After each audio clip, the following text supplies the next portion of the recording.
Opening prayer.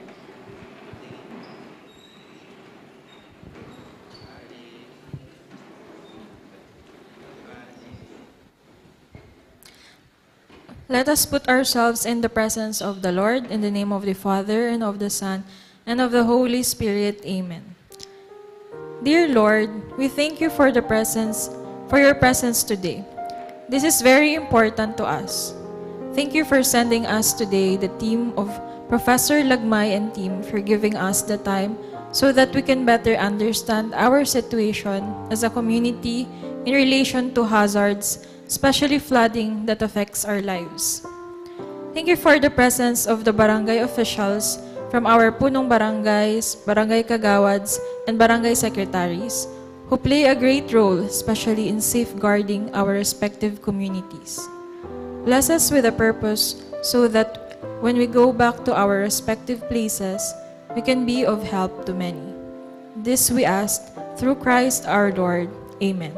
In the name of the Father, and of the Son, and of the Holy Spirit. Amen. Please remain standing for our pambansang awit ng Pilipinas.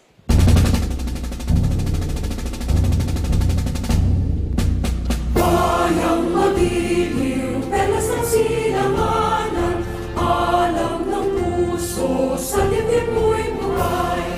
Lupang hinirang, duyan ka ng magiting, sa manlulupi, di ka pasisingin, sa dagat at bundok, sa simoy at sa langit mong bukaw, may nilagang tulad namin sa paglayang minamahal, ang kislat ng watawat mo'y tagumpay na nagdidinig, ang bituin at araw niya kailan pa may di mandidinig, lupa ng araw ng walhati pagsinta, buhay ay langit sa piling mo, aming ligaya na pag may mga api, ang mamatay ng dahil sa'yo.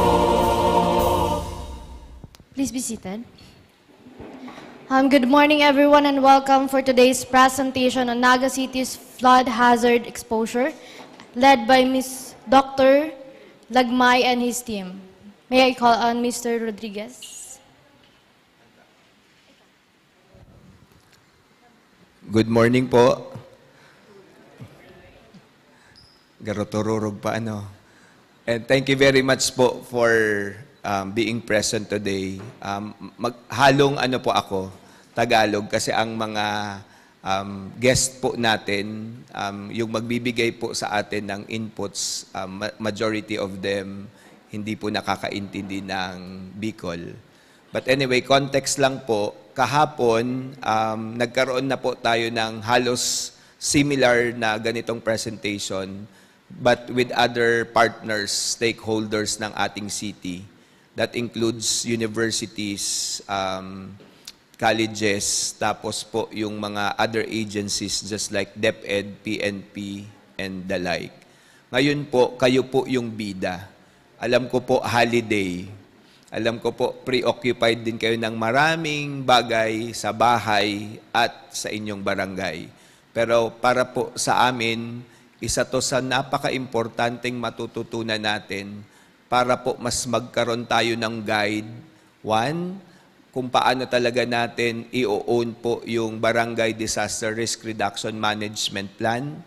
But on top of that, yung maintindihan natin yung sitwasyon po talaga natin. Kasi ang ipipresent po ni Dr. Lagmay and team ay mga scenarios na ano ang pwedeng mangyari sa ganitong volume or amount ng tubig.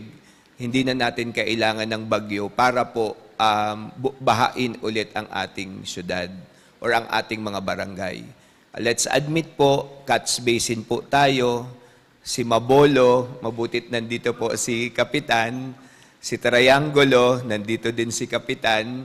The rest po nung malapit sa Naga River at sa Bicol River, whether we like it or not, hindi na po magaganda ang sitwasyon natin kung ganito lang tayo. So ang kailangan po ay yung pagiging proactive natin. Ano yung pwede nating magawa para ma-mitigate natin, mabawasan po natin yung epekto nito sa atin, especially sa buhay ng tao and of course sa mga properties or yung sources ng income po natin. So with that, tatawagin ko po ang ating unang tagapagsalita. Actually po, siya yung most sought sa mga LGUs. Buti na lang po, malakas po si Ma'am Lenny kay Sir. Kasi kung hindi po, malamang nandun tayo sa hulihan. And ako po, as your DRRM head, takot na takot pa ko every time nakikita ko sa mga Typhoon 2000 and DOST Pag-asa na may paparating na low pressure. Kasi hindi na natin kailangan ng bagyo ngayon para hindi tayo bahain. So, with the presentation po, sisimulan po ito ng ating unang speaker. Sana po ma-appreciate natin yung importansya, yung kung bakit po ganito yung enthusiasm namin na nandito po dapat lahat ng barangay. Kasi definitely po mag-change talaga yung perception natin, especially in the way we prepare ourselves para po maprotektahan ng ating barangay. Okay. So, without further ado, ang ating pong, actually magbibigay siya ng opening remarks at the same time. He is the Executive Director of the University of the Philippines Resilience Institute and the NOAA Center. Siya po yung palaging tinatanong ng mga agencies ng ating government kung ano ang pwedeng mangyari kinabukasan especially pag may sama ng panahon or anything about hazard, natural hazard. So, without further ado, let's welcome ang ating director ng NOAA, si Dr. Doktor talaga po. Tama. Magkakamali pa ako. So, Dr. Lagmay, Mahar Lagmay.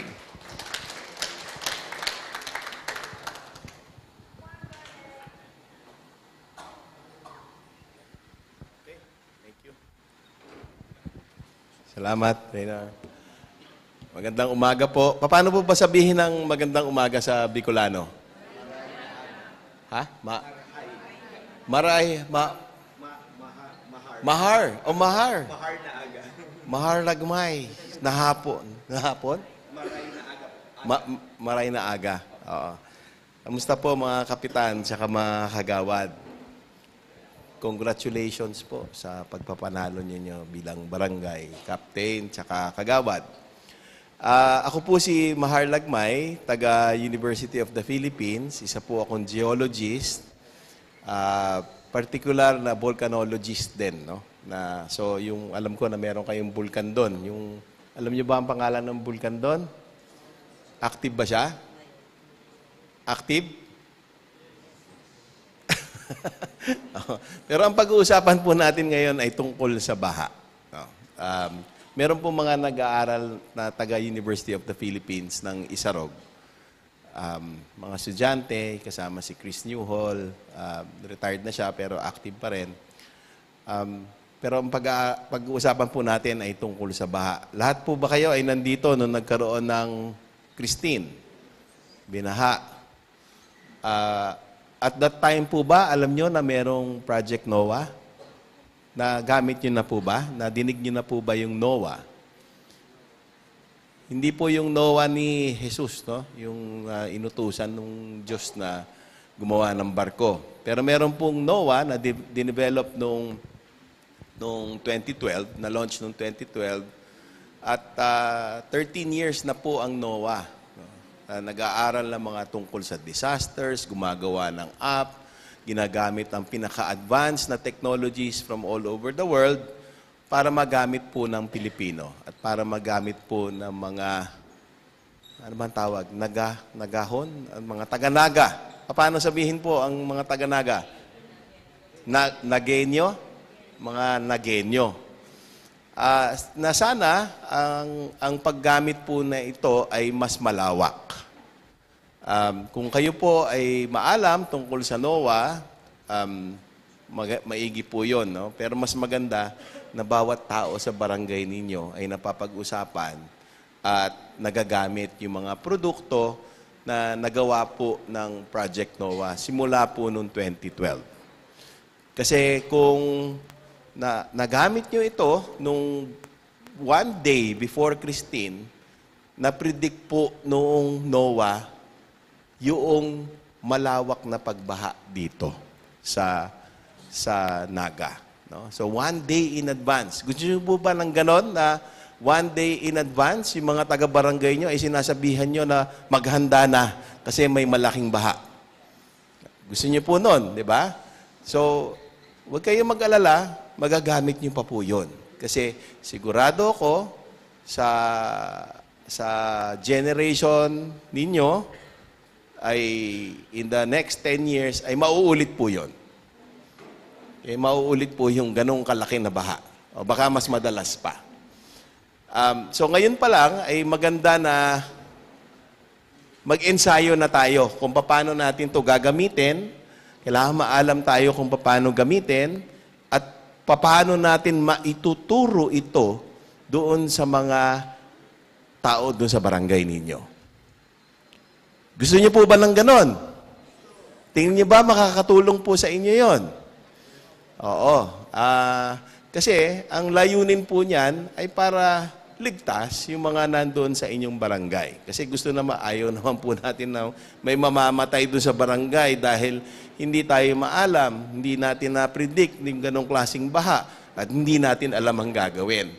Ngayong pong araw ay iyon ang gagawin natin. Kasi pinakamaigi po na ang preparasyon laban doon sa mga dilubyo ay hindi habang nangyayari yung baha. Tama po ba? Dapat ngayon pa lang, habang nakatirik yung araw, ay naghahanda na tayo gamit ang pinakamakabagong teknolohiya at yung kaalaman para preparado tayo pagdating nung panahon na yon na magbabaha ng matindi.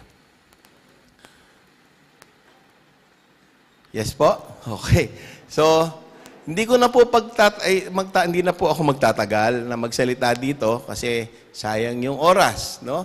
Kung ako ay kung ano-ano lang ang sasabihin ko nang hindi kayo naman natututo, no? Parang nagkikwento lang ako. So, umpisahan na po natin. Meron po tayo doon na mga web developers ng NOAA. Sila po yung maalam na makakapagturo po sa inyo. Nandito po si Voltaire Tupas ng Fight PH at saka yung gumawa ng app na Lifesaver.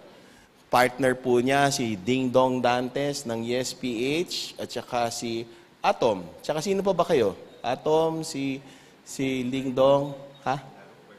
Rupert. Marami sila. So i-explain na lang niya kung sino sila na gumawa nun. Kasama ko po siya dati sa NDRRMC, nagbibigay po ng hazard-specific, area-focused, and time-bound na warnings na kinakascade yon through media as well. Si Voltaire po ay part ng media. Ayun po. So, sige po, mag-uumpisa na tayo. Kayo po ba ay handa na? Ay, hindi ko nadidinig. Handa na po ba kayo? Yan. Okay. So, isa pa. Handa na po ba kayo? Ayan, ganyan. So, kailangan masigla tayo kasi kung tuturuan natin yung mga hindi naman pwedeng malungkot tayo na nagtuturo, di ba? Kailangan masigla at masigasig para ganado din yung ating mga constituents. Ayan po. So, mag-uumpisa po tayo ng pag-aaral. Aalamin po natin ano yung NOAA, yung Impact-Based Forecasting System para masasabi nyo na, makikita nyo na kung bukas ay may malakas na matinding baha na pwedeng dumating. Di ba maganda yon? Bukas, para kayong si Nostradamus, alam nyo kung babain bukas o hindi. No? Tapos, kung paano makakatulong din yung mga crowdsourced efforts sa pagpapaganda ng ating teknolohiya. Ayun po, maraming salamat po and welcome to the training program ng NOAA and Lifesaver. Thank you.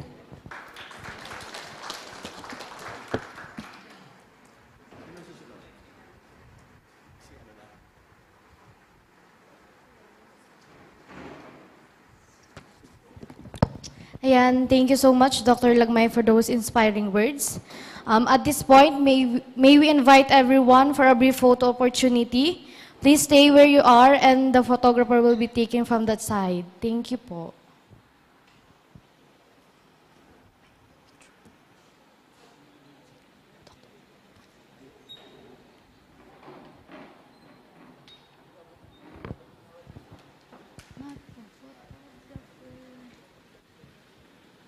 Para sa inyo.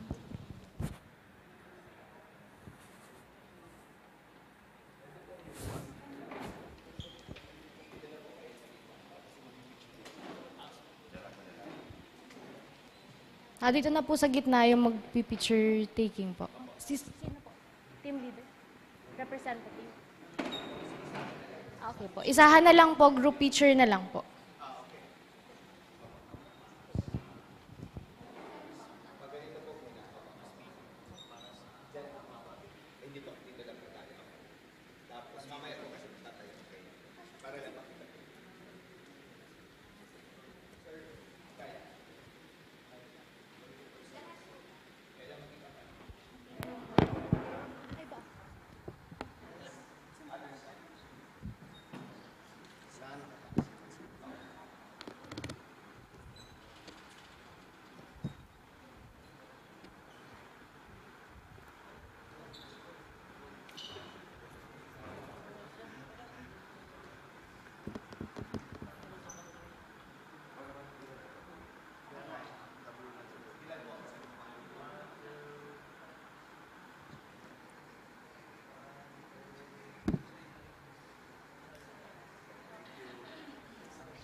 Thank you so much po. And for our next session, we will hear from Mr. Voltaire Tupas. Mr. Voltaire Tupas is an award-winning online journalist.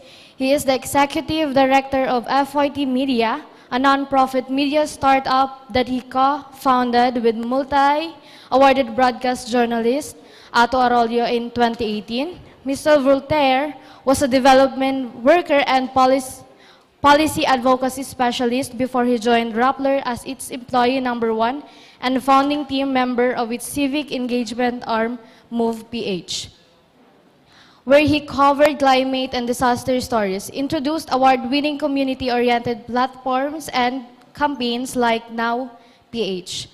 Under his leadership, FYT collaborated with Professor Mahar Lagmay of UP, NOAA, and Dingdong Dantes of Yes Pinoy Foundations to create Lifesaver, a crowdsourcing platform for DRRM and climate actions. Once again, Mr. Voltaire Tupas.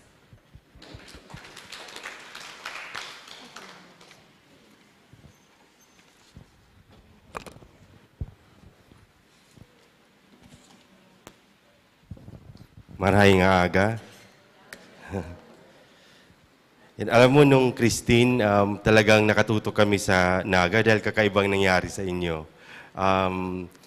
Pinuno yung aming feed ng mga reports mula sa inyong lugar at nakakabahala, lalo na gabi yun, di ba? Gabi at saka kaliwat kanan. Na-shock yung iba naming mga volunteers dahil parang pinuno yung namin platform noon.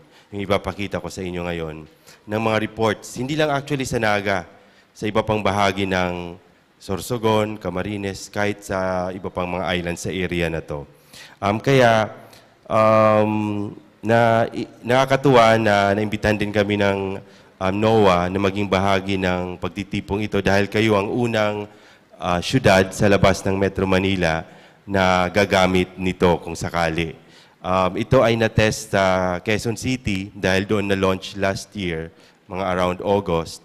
So ito ang first naming hub sa labas ng Metro Manila. At natutuwa kami na nandito ang mga barangay dahil ang mga katrabaho rin namin, mga barangay disaster risk reduction committees. Lahat naman kayo may may committee, no? Mandated 'yun, di ba? Sino dito yung mga chairman ng BDRMC? Automatic ba na yung barangay captain yung chairman or yung iba nag-appoint ng iba? Sino naman yung hindi barangay captain pero officials at sila yung committee chair? Ayan, very good. Ganyan. Meron na kayong mga plano, nakapag-submit na. Sinasama ba sa barangay development plan yung plano ng BDRMC? Naka-integrate pag nag-report kayo, di ba? Okay, sige. Pakinggan nga natin yung isang halimbawa ng kahit mga ano lang, mga bullet points lang. Ano yung naisubmit natin sa Barangay Development Council report na ang tema ay disaster, kung paano kayo makakatulong sa panahon ng mga disasters. Sinong gusto mag-volunteer? Yung nakakaalala lang. Anong naalala nating sinubmit? Naalala mo, ma'am? Kahit ano, mga isa, kahit isa lang. Ano yung naalala mong nakasulat doon sa sinubmit nyo na plano ng inyong committee? Sinong BDRMC committee chair? Ano, sinong gusto mag-volunteer? Okay, sir. Ano pangalan nila? Anong barangay? Concepcion? Okay. Ano po yung naalala yung sinulat nyo? Ang naalala ko, sir, yung diklaging sa Sagop Creek ng Concepcion, Pequeña. Ano ang balak nyong gawin doon sa plano nyo sa barangay? Ano po, sir, yung lagyan mi ng budget para pa sa diklaging. And then, yung lalabasan po ng tubig patungo po sa river. Iyon po yun nilagyan mi ng budget. Para may patunay ba kayo mga pictures, video ng ng sitwasyon ng creek doon? Para madiklag, ano ang sitwasyon doon, kung puno ng basura? Na-document nyo ba kung ano yung... Mayroon, sir, pero hindi ko na kung anong picture ang namin. Pero nasa file? Mayroon po. Very good. Yan, mahalaga yan. Usually, yan ang ginagawa natin, di ba? Nagdo-document tayo ng mga sitwasyon, pang-supporting document natin, documentation sa ating lugar. Parang ganun ang gagawin natin, except na siya ay iuulat mo sa isang platform online. So kahit bumagyo, kahit magkaroon ng baha, hindi mawawala ang inyong impormasyon dahil safe siya sa cloud, somewhere, doon sa langit. Nakasave yung sa mga computer. Hindi pa nga sa computer pero ma-access mo sa inyong gadget or computer, pero safe yung inyong impormasyon pag na-post natin. At pwede nating ma-retrieve, magamit anytime sa ating mga gawain sa barangay. Ang ating pag-uusapan ngayon ay particular sa disaster risk reduction and management information management. Ang tawag ng platform namin ay, share ko lang. Lifesaver. Ito. Nakaano ba?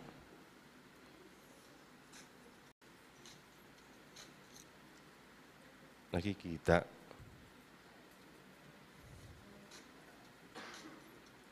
Ayan. Buhay Lifesaver. Dahil yun ang ating ginagawa. Magsalba ng buhay sa ating komunidad, di ba? Pag mayroong mga baha, bagyo, tayo kagad nagmo-mobilize. Ang tanod, ang komite, ang sino pa mga volunteers. At ang focus natin ngayon ay kung anong gagawin natin sa impormasyon na meron tayo sa barangay. Usually, mga impormasyon na bino-volunteer or pinopost ng ating mga constituents sa Facebook at iba pang sources or channels. Impormasyon para sa ikamamarhay kan banwaan. Para sa, good, common good ba yung ikamamarhay? Yun. In general, common good. Safety. Resilience. Yung good, social good sa ating komunidad. Kaya yun naman ang ating goal as barangay officials. Okay? Kami, mula sa FIGHT, ang ginagawa namin ay hindi lang magkwento or magbalita. Gusto namin na yung aming mga kwento at mga impormasyon na binabahagi ay na gagawan ng solusyon at nagagamit ng mga komunidad para makatulong sa kanila. So halimbawa kami, nagko-cover kami ng disasters, pero layunin din naming makatulong yung impormasyon na binabahagi namin sa mga barangay. So, nag-create kami ng isa pang program na tinatawag na Lifesaver para makapagbahagi kami ng imbalita at impormasyon na actionable. Meaning, pwede nyo nang magamit dahil ito ay verified, na fact-check na, tama ang source, so pwede kayo, hindi kayo magsasayang ng oras at mga resources kung nag-deploy kayo ng tulong. Okay. Yeah. Ayan, information is aid, ayuda, hindi lang tupad. Hindi lang, ano yun, IX ba yun? Yan. Ang impormasyon ay malaki ang value. So yun ang unang framework natin, mindset ba? Mindset natin. Na pag nagbibigay tayo ng impormasyon, bago pa man tayo magbigay ng relief goods, ang impormasyon parang relief na siya. No? Relief good na siya. Relief service. Dahil yan ay maaaring magsalba ng buhay ng ating constituents. Okay? Yan. Pero maraming mga hamon sa atin. Lalo na tayo bilang leader.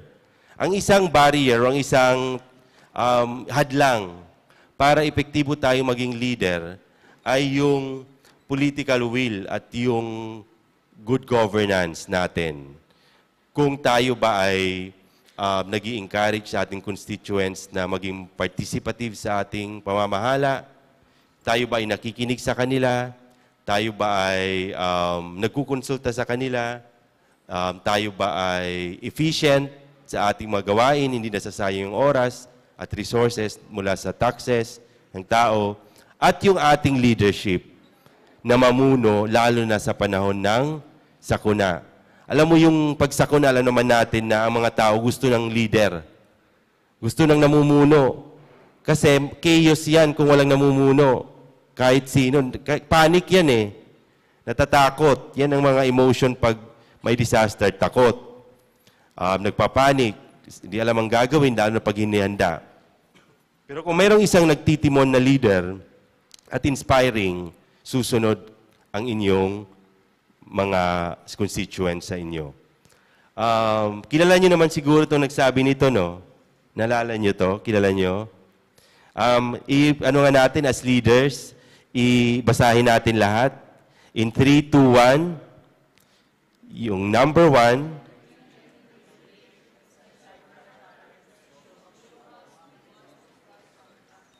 yan, nandoon si Kapitan, nandoon si Barangay Tanod, nandoon si, andito si SK, mabuti na lang. So kayo, sa panahon ng disaster, magandang nakikita tayo. Dahil yung tao nagkakaroon ng confidence, yung safety na, nandito yung aming leader, hindi kami nag-iisa. Mahalaga yun, more than anything else, na makita yung inyong presence. So yun ang gusto nating mangyari, presence. Ang presence ay hindi lang yung nandun kayo, nag-show up. Nakikinig din kayo, di ba? Nakikinig kayo sa kanila, naririnig nyo ang sinasabi nila, nakikita nyo ang pinagdadaan ng constituents. Step 2. Step 3, nado-document nyo yon. Kasi kung anong nakikita nyo, anong naririnig, makakatulong yun sa inyong decision making. Sa pamamagitan ng picture, video, dapat nakakalap natin yon. Ano? So yon. Ito ang nangyari noong Christine. Ito ay, kahit nangyayari lang sa Naga, ang laki ng impact sa buong Pilipinas. Nakikita namin napaka-inspiring yung nangyayari sa Naga, bagamat I understand ang hirap ng pinagdaanan nyo. Pero habang nakikita namin sa social media feed namin, namangha kami kasi ganun mag-show up yung, hindi lang isang leader, kundi yung iba't ibang sektor para tumulong sa Naga. Kaya maraming naingganyong tumulong. Kasi nakikita nilang may action di ba? Ikaw ba, kung nakikita mong maraming tumutulong, di ba mas nainganyo ka ring tumulong? Di ba? Pag may nakikita kang resulta. So ganun din tayo. Gusto nating i-transform yung ating constituents into a movement. Yung hindi sila pasaway sa panahon ng disaster. Yung nauubos ang oras nyo sa preparasa sa kanila mag-evacuate. Di ba? Ang hirap magpa-evacuate kaya, lalo na pag may kalabaw, lalo na pag may mga manok, di ba? Or may mga ari-arian, may iiwan yung iba. Sa Tacloban, taga-Tacloban ako, Leyte, yung mga tatay na nagpaiwan, ano nangyari sa kanila? Sila yung tinangay ng storm surge. Kaya maraming balo ngayon doon sa area sa Palo. Dahil silang nagpaiwan, hindi nag-evacuate. So ang gusto natin gawin, i-empower yung ating mga komunidad at maging bahagi sila ng ating DRR, Disaster Risk Reduction and Management Effort. Okay? So ito yung dinocument namin. Yung lugar na yan, ba't nawala? Yan. Kung saan yung yung sound pala dito? Sorry. Ano kayang problema? Ba't on and off? Ayan. Ayan. Yung lugar na yan, familiar kayo kung saan dyan si Ma'am Lenny nakalubog? Ito yon, di ba? Ito. Anong lugar to? Triangle. Sinong kapitan dito? Nakita mo to? Noon? Ano, kumusta ang sitwasyon dito noon sa inyo? Pwede nyo bang i-share? Naalala mo ba? Yung mga panahong yun, gabi yan eh. Saan yung microphone ulit? Ito, ayan. Briefly, ano po yung nangyari noon? Nabigla rin ba kayo? Actually, sanay kami sa baha pero ibang klase yung Christine. Ayan po nasa picture was I think it's 2 days or after. Oo. So may baha pa rin. Kasi hindi nila ma-penetrate yung barangay Triangulo kasi yung barangay hall nga namin nasa halos baywang pa ang inabot sa second floor. So hindi. So ganun kataas. Yes po. Sobra. Pero yung model natin ang sabi, medium? Medium, no? Yun. Ngayon, pag-uusapan natin ang kahalagan ng mga picture na ganyan para sa ating decision making, lalo na yung real-time information na nakakalap natin. Ganyan. Nakakatakot yung mga gabing yun, no? Napa-evacuate nyo ba yung mga tao? Wala namang casualty, wala. Okay, very good. So, yun. Isa pa. Ito, saang barangay ito? Sa Naga City Subdivision. Saang barangay yung Naga City Subdivision? Triangle din. O yan si Lola. Mayroong talagang in caps pa, no? Capital letter pa. Mahagad po tabang sa Naga City Subdivision na, ibig sabihin, humihingi ng tulong, no? O tabang, tulong. Papa ko, please, anong mahagad kami? Ano? Okay. Yan. So, yun yung isa sa nakarating sa amin na report at that time. At ito yung area na yan. Tama? Yan. Batay sa Latlong. Okay. Yan. Ano pa? Yung iba naman na nag-report, text lang, walang picture. Baha sa Triangulo Lerma Health Center. Baha sa Purot ba Triangulo? Baha sa Arana Street, Santa Cruz. Yan. So yan ang tsura dyan noon. Ang daming reports, Yung mga lang yan, yung may mga cellphone yan at least, nag-post. Ganyan.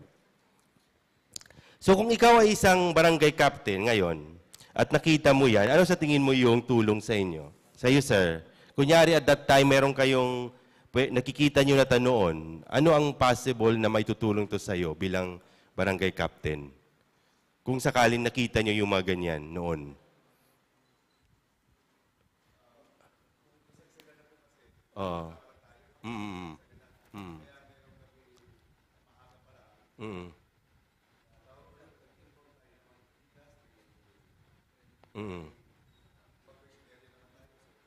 Encourage namin lahat at pinopersa na maglipat. Pero yung kasagsagan, siguro, kailangan siguro namin ng iba pang mga gamit. And definitely more volunteers pa para ma-comply namin yung ganyan ng mga problem. In the future, kunyari nangyari, back on the, plastic pala to, on the wood, ano yung pwedeng maitulong nito sa'yo sa tingin mo? Pag nakita nyo to, mayroon na kunyari may ganito na kayo, ano ang possible na decision mo ang pwedeng makatulong yung impormasyon na to? Ano sa tingin mo yung, saan makakatulong sa'yo? Kunyari nakita mo to, saan siya magagamit bilang barangay captain? Kahit anong decision point mo sa yung disaster. Kapag nakita ko na O, po pag yung nakita mo yan, halimbawa ngayon, may baha. Nakita ko mo may ganito, may ingay. Daming So ganap. definitely kung marami kaming nakatawag ba dyan? Nakaantabay yung tawag. Pag marami kaming volunteer, nandun yung mga personals namin, mga tanod, makukumpay namin ora mismo maipapadala natin yung mga Yan. tao natin para ma-rescue yung mga nagre-report sa atin na ganyan. Very good. Ganyan nga ang mangyayari. Ganyan ang nangyari sa ibang lugar. Kahit sa Quezon City, kung kailan kami nag-start, nalala nyo nung last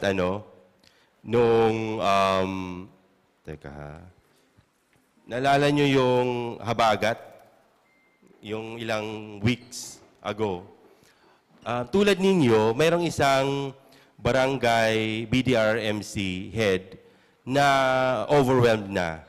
Pagod na, ilang gabi na siyang walang tulog dahil tuloy-tuloy yung ulan. Matigas pang ulo ng ilan nilang mga constituents. Yung city, medyo overwhelmed na rin dahil kaliwat kanan yung hinihinging tulong. Ang laki-laki ng Quezon City. So isang gabi, nung nag-grade rainfall warning, mabilis ang pagbulusok ng tubig. Kulang na yung tao nila pati yung barangay tanod. So ang ginawa nila, nag-report yung BDRMC gamit yung aming platform at ito yung nangyari. Panoorin natin yung kanilang experience. Ay, ba't walang audio pala? San? Ito. Sorry ha. Okay lang pagka ganito eh. Kaso baka mamaya may biglang ahas ng dumidikit sa'yo eh.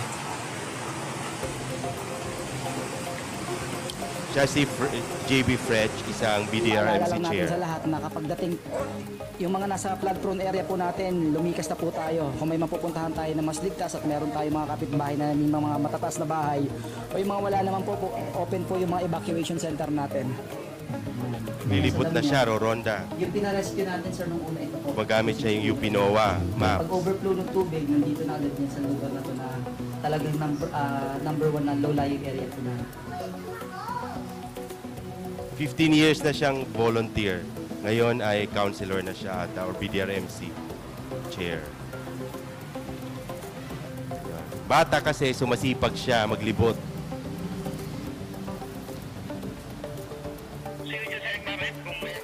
Ayan, tumataas na yung tubig sa Lamesa Dam. Doon po yan sa may likod ng North Fairview High School, Auburn Street.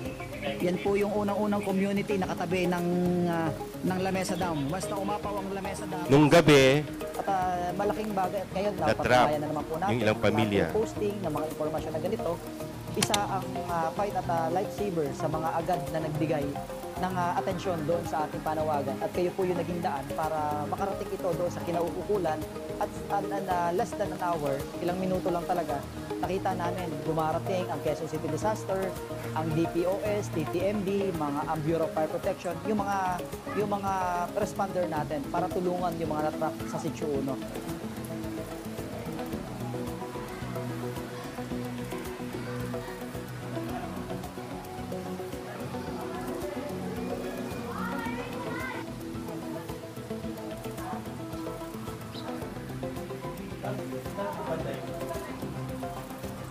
Sabi ng asawa ko, lumikas ka na, huwag ka na mag-antay, baka malunod ka ulit. Sabi sa akin. Kaya sumakay ako dumaan kami sa bubong namin. Tapos inano ako yung sa mangga, doon ako dumaan. Nangangatog yung pa ako, relax ka lang nanay, huwag kang mag-nervyos. Kasi natatakot ako dahil nalunod na ako dito ng nakaraan taon. Hindi ko marunong lumangoy, hindi ako marunong maglangoy. si Lola Basher. Maglangoy.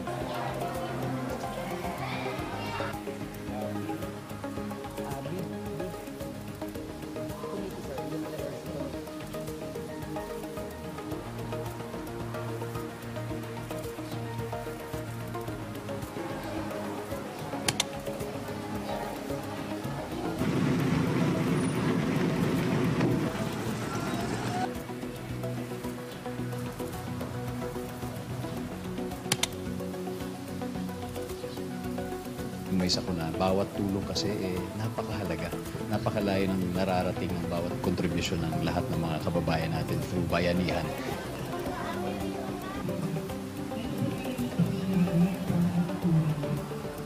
Pare-pareho kami ng buhay.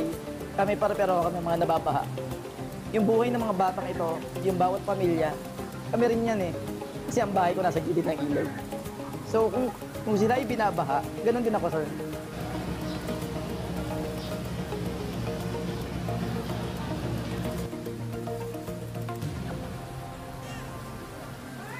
Yan yung barangay captain nila na babae. Yan yung BDRM, ay yung DRM mo nila sa city. Si Dr. Lican ng UPRI. Sa Lifesaver, Ayan, si sinasabi Dr. dyan Mahar. kung anong layunin, ano yung mga objectives, ano yung kailangan gawin. And kapag nag-participate nga yung mga tao, ang nangyayari niyan ay it raises their ownership in solving the problem. Kasi engaged sila eh. At ang crowdsourcing at citizen science ay nagpo-foster ng transparency sa governance. No?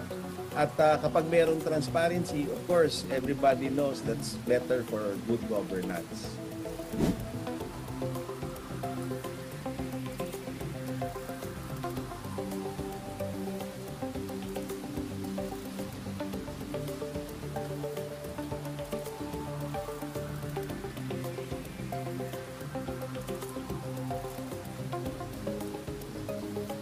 Yan.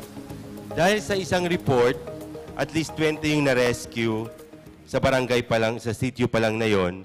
Siyempre, naisama na ng rescuers yung ibang mga sitio na malapit at iba pang barangay.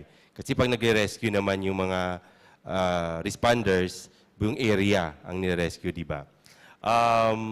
At nakarating yung relief after at least 1,500 ang natulungan, mga PWDs, elderly, children, yung mga vulnerable sectors. So yun yung impact ng report na yon. Na gusto nating i-replicate, gusto nating gawin din sa ibang mga lugar. Kasi posible naman pala siya pag nagtutulungan. Gamit ang teknolohiya, gamit ang anong mga words na narinig natin, crowdsourcing at citizen science. So ang ituturo ko ngayon, crowdsourcing, ibig sabihin, yung mga impormasyon na pinopost ng ating constituents sa Facebook, X, TikTok, sa social media, pwede yan magamit natin. Or pwede nilang diretsong i-report sa platform at yun ang ating aaksyonan. Part yan ng citizen science. Mamaya, yan ang ituturo naman ng UP NOAA kung ano ang siyensya behind yung hazards at paano nyo ito gagamitin. Okay? Yon. Ang operative phrase natin, community mobilization.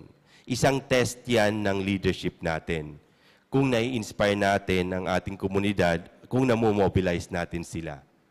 No?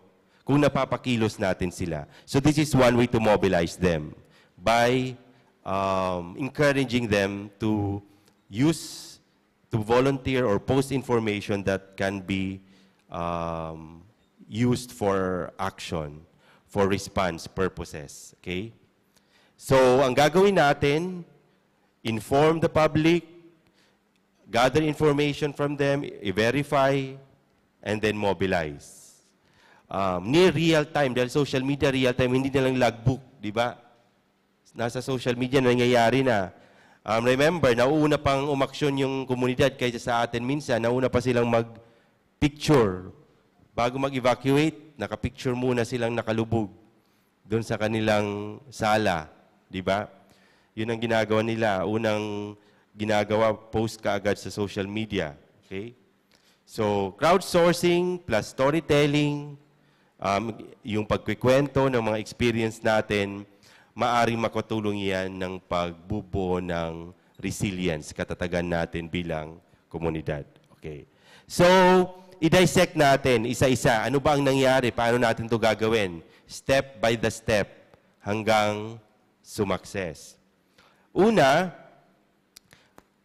punta muna tayo sa Lifesaver. Lahat pwedeng bumisita gamit ang ating gadget. Isa lang yung gadget na, kahit anong gadget, desktop or mobile phone, smartphone, punta tayo sa app.lifesaver.ph. Ito, saan ba ito? Tingnan natin. Ito, QR code. Pwedeng gamitin nyo ang QR code. Ayan.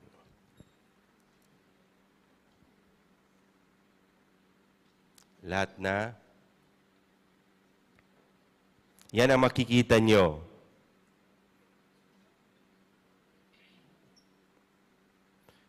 Yung nahihirapan sa QR code, pumisita ta sa app.lifesaver.ph. Yan.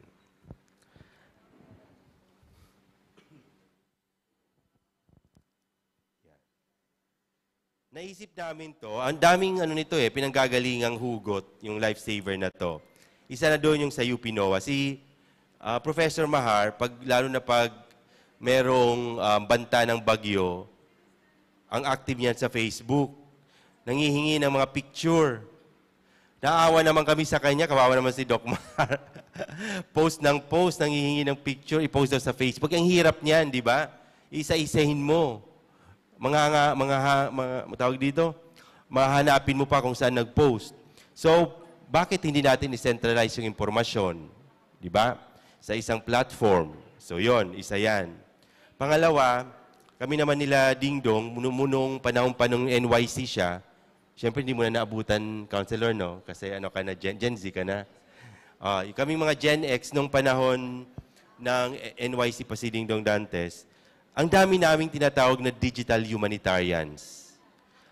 Ang bibibo sa social media ng mga millennials, nagpo-post ng mga impormasyon. Ang daming gamit ng napopost natin sa Facebook. Yan pag-uusapan natin mamaya. So bakit hindi natin gamitin yung lakas ng mga bata na addict sa social media, gamitin natin yung ganong oras nila para sa pagsalba ng buhay. So, gawin natin yung ganitong plataforma. At yung mga pangangailangan ng komunidad. Karamihan ng problema, maaaring masolusyonan sa pamamagitan ng available na solusyon na platform. Lahat na nakapasok? Sino ang hindi pa nakapasok? Raise your right hand kung nahihirapan para matulungan. Okay, raise your right hand kung nakapasok na tayo, nabuksan na natin yung app. Okay, lahat? Sino pa? Ayun. Sige, take your time. Yan. Baka may mga tanong yung ibang tapos na. May tanong sa mga paunang mga ideya or concepts na na-present kanina. May gustong ilinaw. Huwag tayong mahiyang magtanong. Pwede ko nang ilipat yung slides? Okay, meron pa.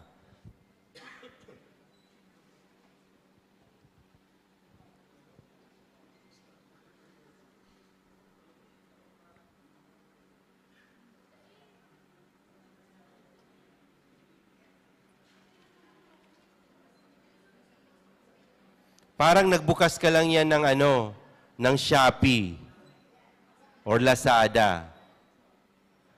Pero ito, hindi mo na kailangan i-download yung app. I-download bang tawag? I-download yung app. Pwede nyo lang diretso na. Kung kayo ay nasa iOS, nasa iPhone, pwede nyo gawin siyang nasa, sa landing page, anong tawag nyo dyan? Homepage, sa screen. Pwede nyo gawing app yan. Para isang click na lang.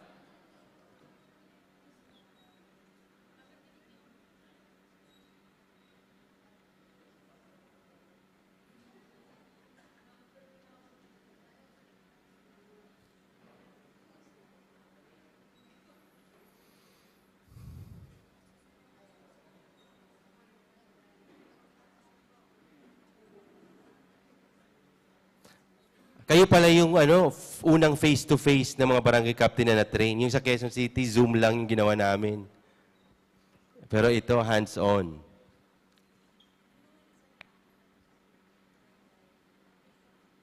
Okay na? Pwede ko nang ilipat? Meron pang kailangan ng tulong? Ayan. So, tilad-tila rin natin, paano nga ba ito nangyayari? Paano nga ba ito ginagawa?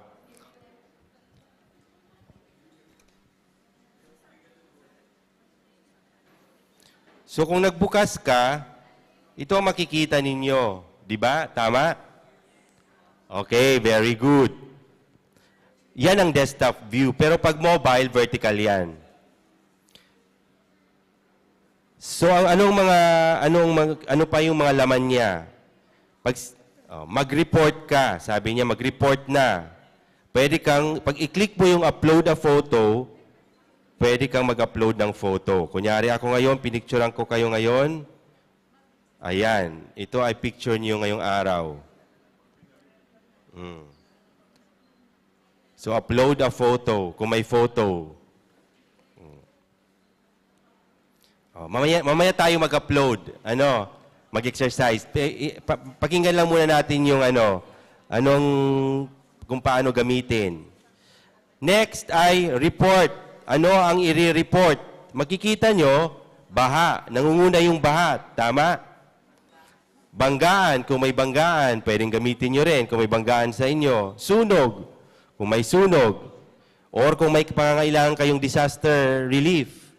Yan. At iba pa, kahit anong hazard, lindol, ano pa ba, storm surge, ay wala naman, may dagat ba dito na malapit? Malayo-layo pa, no? Yan. Landslides. Yan. Ngayon, kung napindot nyo na, sabi natin baha, i-describe natin. Ang best scenario, ang magandang practice, kung naka-open yung ating GPS. Alam natin kung anong GPS? Yung location natin. Paano pag sa iPhone, ang location na-activate, na-open? Anong pinipindot? Lahat, or galag, ano ba yung mga phone natin na smartphone? Ano usually yung phone natin? Android. Ang Android, ganun din. Paano ang GPS ng Android? Anong pipindutin nyo? Ipipindutin natin muna yung nakabukas ka. Tingnan natin yung ChatGPT.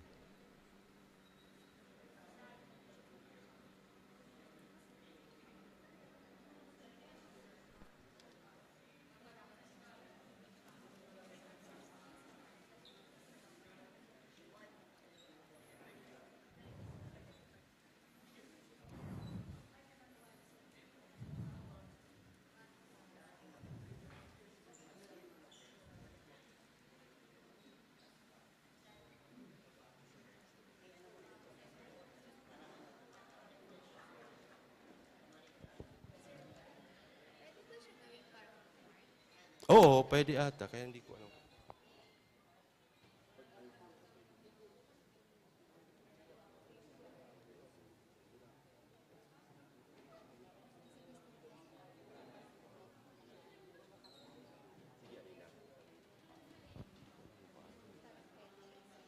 Wala ko nasisave kapag iPhone lang. Kung i-bookmark, baka yung i-bookmark. Kasi sa akin naka-ano eh.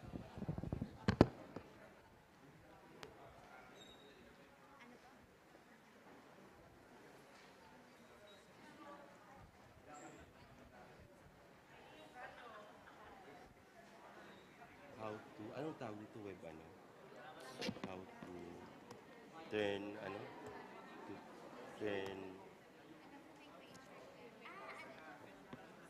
the home screen. Okay.